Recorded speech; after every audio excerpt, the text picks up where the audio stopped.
بسم اللہ الرحمن الرحیم۔ السلام علیکم ورحمۃ اللہ وبرکاتہ۔ دو نوجوان حضرت عمر رضی اللہ عنہ کی محفل میں داخل ہوتے ہی محفل میں بیٹھے ایک شخص کے سامنے جا کر کھڑے ہو جاتے ہیں اور اس کی طرف انگلی کر کے کہتے ہیں، یا امیر المومنین، یہ ہے وہ شخص۔ عمر رضی اللہ عنہ ان سے پوچھتے ہیں، کیا کیا ہے اس شخص نے؟ یا امیر المومنین، اس نے ہمارے باپ کو قتل کیا ہے۔ عمر رضی اللہ عنہ پوچھتے ہیں، کیا کہہ رہے ہو؟ اس نے تمہارے باپ کا قتل کیا ہے؟ عمر رضی اللہ عنہ اس شخص سے مخاطب ہو کر پوچھتے ہیں، کیا تو نے ان کے باپ کو قتل کیا ہے؟ وہ شخص کہتا ہے، ہاں امیر المومنین، مجھ سے قتل ہو گیا ہے۔ عمر رضی اللہ عنہ پوچھتے ہیں، کس طرح قتل ہوا ہے؟ وہ شخص کہتا ہے، یا امیر المومنین، ان کا باپ اپنے اونٹ سمیت میرے کھیت میں داخل ہو گیا تھا۔ میں نے منع کیا، باز نہیں آیا، تو میں نے ایک پتھر دے مارا جو سیدھا اس کے سر میں لگا اور وہ موقع پر ہی ہلاک ہو گیا۔ عمر رضی اللہ عنہ کہتے ہیں، پھر تو قصاص دینا پڑے گا، اس کی سزا موت ہے۔ نہ فیصلہ لکھنے کی ضرورت، اور فیصلہ بھی ایسا اٹل کہ جس پر کسی بحث و مباحثے کی بھی گنجائش نہیں۔ نہ ہی اس شخص سے اس کے کنبے کے بارے میں کوئی سوال کیا گیا، نہ ہی یہ پوچھا گیا کہ تعلق کس قدر شریف خاندان سے ہے، نہ ہی یہ پوچھنے کی ضرورت محسوس کی گئی کہ ایک تعلق کسی معزز قبیلے سے تو نہیں، معاشرے میں کیا رتبہ یا مقام ہے۔ ان سب باتوں سے بھلا عمر رضی اللہ عنہ کو مطلب ہی کیا تھا؟ کیونکہ معاملہ اللہ کے دین کا ہو تو عمر رضی اللہ عنہ پر کوئی اثر انداز نہیں ہو سکتا، اور نہ ہی کوئی اللہ کی شریعت کی تنفیذ کے معاملے پر عمر رضی اللہ عنہ کو روک سکتا ہے، حتیٰ کہ سامنے عمر رضی اللہ عنہ کا اپنا بیٹا ہی کیوں نہ قاتل کی حیثیت سے آ کھڑا ہو، قصاص تو اس سے بھی لیا جائے گا۔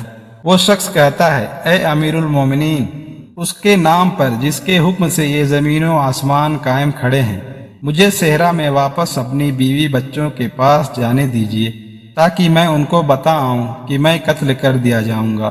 ان کا اللہ اور میرے سوا کوئی آسرا نہیں ہے، میں اس کے بعد واپس آ جاؤں گا۔ عمر رضی اللہ عنہ کہتے ہیں، کون تیری ضمانت دے گا کہ تو صحرا میں جا کر واپس بھی آ جائے گا؟ مجمع پر ایک خاموشی چھا جاتی ہے۔ کوئی بھی تو ایسا نہیں ہے جو اس کا نام تک بھی جانتا ہو۔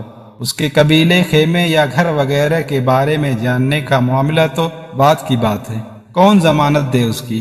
کیا یہ 10 درہم کے ادھار یا زمین کے ٹکڑے یا کسی اونٹ کے سودے کی ضمانت کا معاملہ ہے؟ ادھر تو ایک گردن کی ضمانت دینے کی بات ہے جسے تلوار سے اڑا دیا جانا ہے، اور کوئی بھی تو ایسا نہیں ہے جو اللہ کی شریعت کی تنفیذ کے معاملے پر عمر رضی اللہ عنہ سے اعتراض کرے یا پھر اس شخص کی سفارش کے لیے ہی کھڑا ہو جائے، اور کوئی ہو بھی نہیں سکتا جو سفارشی بننے کی سوچ سکے۔ محفل میں موجود صحابہ پر ایک خاموشی سی چھا گئی ہے۔ اس صورتحال سے خود عمر رضی اللہ عنہ بھی متاثر ہیں، کیونکہ اس شخص کی حالت نے سب کو ہی حیرت میں ڈال کر رکھ دیا ہے۔ کیا اس شخص کو واقعی قصاص کے طور پر قتل کر دیا جائے اور اس کے بچے بھوکوں مرنے کے لیے چھوڑ دیے جائیں، یا پھر اس کو بغیر ضمانت کے واپس جانے دیا جائے؟ اگر واپس نہ آیا تو مقتول کا خون رائگا جائے گا۔ خود عمر رضی اللہ عنہ بھی سر جھکائے افسردہ بیٹھے ہیں اس صورتحال پر۔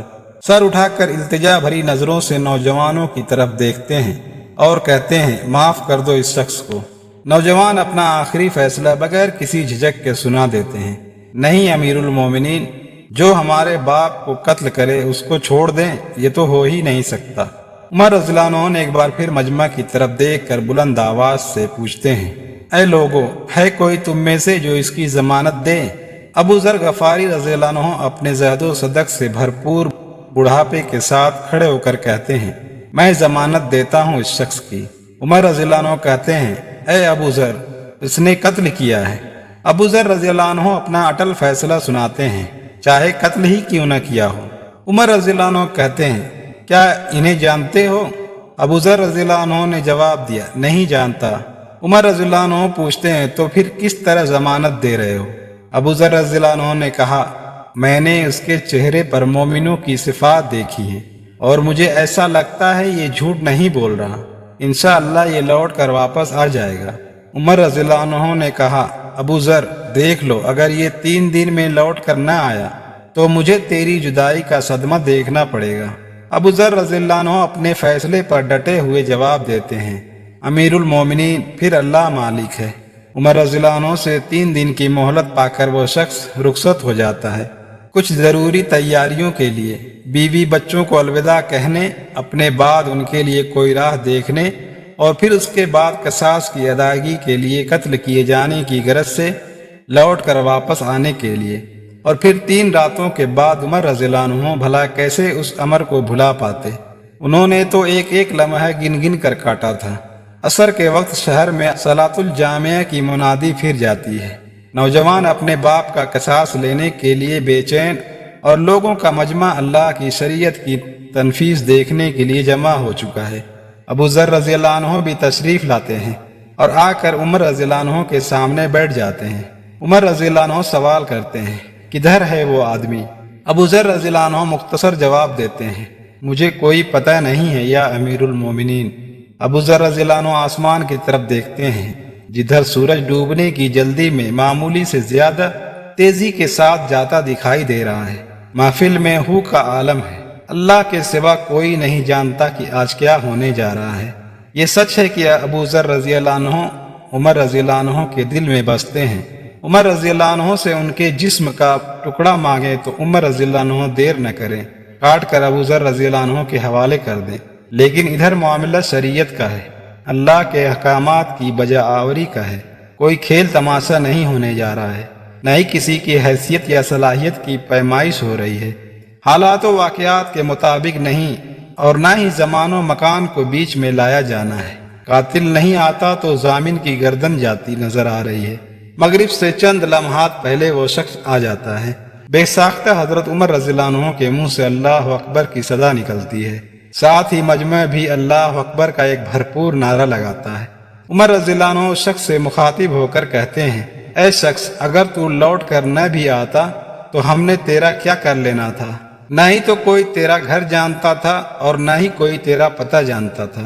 وہ بولا، امیر المومنین، اللہ کی قسم، بات آپ کی نہیں ہے، بات اس ذات کی ہے جو سب ظاہر و پوشیدہ کے بارے میں جانتا ہے۔ دیکھ لیجئے، میں آ گیا ہوں، اپنے بچوں کو پرندوں کے چوزوں کی طرح صحرا میں تنہا چھوڑ کر، جدھر نہ درخت کا سایہ ہے اور نہ ہی پانی کا نام و نشان۔ میں قتل کر دیے جانے کے لیے حاضر ہوں۔ مجھے بس یہ ڈر تھا کہ کہیں کوئی یہ نہ کہہ دے کہ اب لوگوں میں سے وعدوں کا ایفا ہی اٹھ گیا ہے۔ عمر رضی اللہ عنہ نے ابو ذر رضی اللہ عنہ کی طرف رخ کر کے پوچھا، ابو ذر، تو نے کس بنا پر اس کی ضمانت دے دی تھی؟ ابو ذر رضی اللہ عنہ نے کہا، اے عمر، مجھے اس بات کا ڈر تھا کہیں کوئی یہ نہ کہہ دے کہ اب لوگوں سے خیر ہی اٹھا لی گئی ہے۔